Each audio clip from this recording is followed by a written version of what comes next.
Hi guys, it's Amy and you have found Amy Loves Crochet. Thank you so much for clicking on any of my videos. I sincerely appreciate your time. This week has been a very busy week, as you know, I feel like I say that every week now. Every video has been a busy week.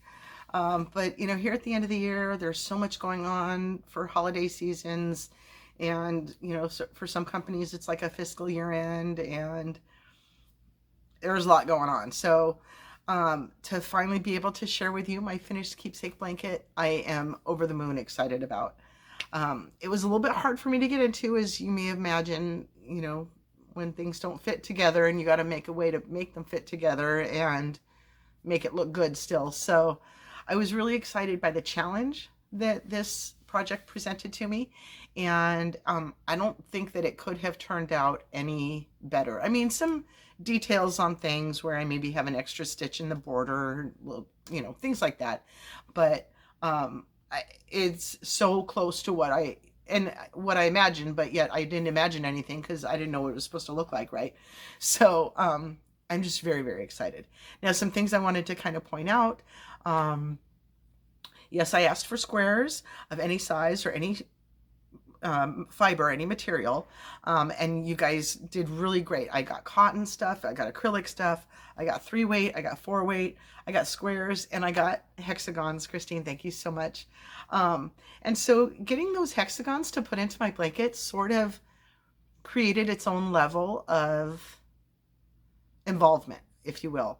You know, in my head, all the squares needed to be straight up against each other, all the sides need to be straight up against each other, and so much like this channel does, you know, the comments where you guys are interactive and you are sharing ideas and things like that, it really makes you, you know, kind of open your eyes to what other people can see or what other people are doing.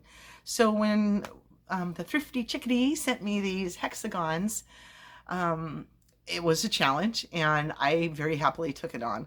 So what that did for me in my emotional or whatever, you know, in my ideas of making this blanket, is that, you know, here's what I had in mind, and then the world produced something a little bit different or provided something a little bit different. So now I've got to change my idea and still make it what I want to be, right?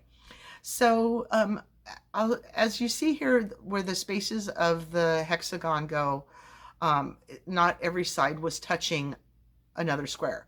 So there's some spaces in there. And that's sort of that's my point, is that I'm trying to say is that I thought everything needed to be right up against something else. And with these hexagons, it allowed me to take a moment to say it doesn't have to be. There are going to be spaces, and that's okay. So I included spaces, other places in the blanket to help sort of marry with that idea. And I'm really excited about that. And in other places, I added some to make it fit, to make it work. Like my little Christmas squares from KK. I always say K&K, from KK.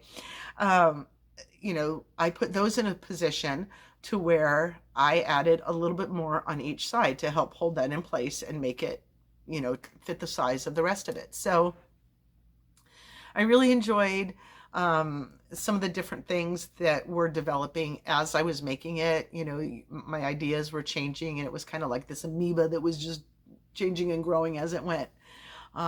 So that was amazing, that experience to me, to put this together. Now, in a different world, in a different situation, it would have looked a little bit different in that I had them laid down and I would pin them together and then to go over and take them to my sitting spot and sew some together. So in doing that, I was sewing them wrong in some cases. There was quite a few times where I would get finished with a section and, you know, fluff it out to look at it, and it was way too skewed or way too pinchy or pulling or something like that. So I actually did quite a bit of frogging. I didn't expect that I was going to have to do that. So it did take me a little bit longer. I think I reported to you guys at one point that it was like 80% finished or something like that. And then I had to take a bunch of steps backwards to pull out some stitching for some squares that were just not working. Now, there's some other places that I saw that it wasn't working and I didn't care. I wanted to leave it the way that it was. Sometimes when I was putting a square together next to a square that was slightly smaller. I thought I could go ahead and stretch that to make them both fit, but then I didn't stretch the other side of the square where it matched other squares. So I have some squares that ended up like a little bit elongated on one side and not the other. So that's okay. So at this point, I am now going to be getting the squares for one of you lucky winners. All you guys that participated, you know, you're going to go into a drawing to win the spare blanket, because we had so many squares. You guys sent so many squares in that I have another blanket to make for you. So I'll be working on that now, and I'm not going to, I love you, but I'm not going to make it as hard on myself as this one was. This one was terribly difficult, but it's what I wanted. So I was willing to go through those challenges. I want to make this one different, and still really cool and really its own. It's, you know, there's not going to be anything like it out there because it's so one of a kind type thing. But I'm just not going to make it so hard on myself. Like, I don't have to kick myself while I'm down, right? Like, learn from your mistakes or from your challenges and do things maybe a little bit easier for yourself next time.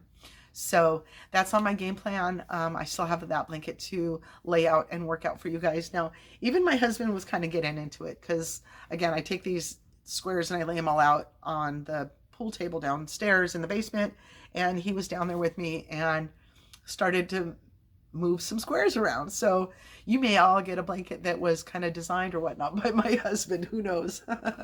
He's definitely involved in this. So just another quick thank you to you guys.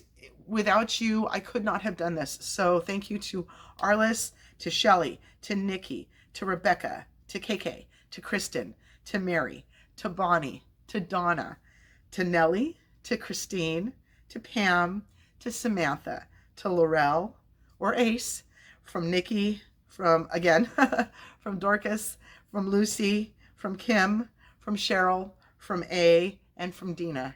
You guys have my heart. Thank you so very, very much for sending me these squares. I will have this keepsake blanket forever to remind me of this time with you. So thank you very, very much. So I just wanted to share with you as well what yarns I used in making the blanket and putting the blanket together. All of the stitching, all of the whip stitching that connected the blankets, and the strips that I used to go in between smaller squares to make them fit the edge. You know, I used a bunch of this scrap from Cotton Painterly Cakes. It's a variation of pinks, and there's a little bit of yellow in there. And so I just grabbed the edge wherever it was, you know, to sew the color, to sew the squares together. I didn't care about colors or anything like this. This is a cotton acrylic blend, 60% cotton and 40% acrylic. So I thought that was a perfect sort of medium to use for a blanket that has both cotton and acrylics in it. So again, I've got so much of this. I've got some blue, and then I had a couple of cakes of this as well, and so I'm just kind of getting through the scraps.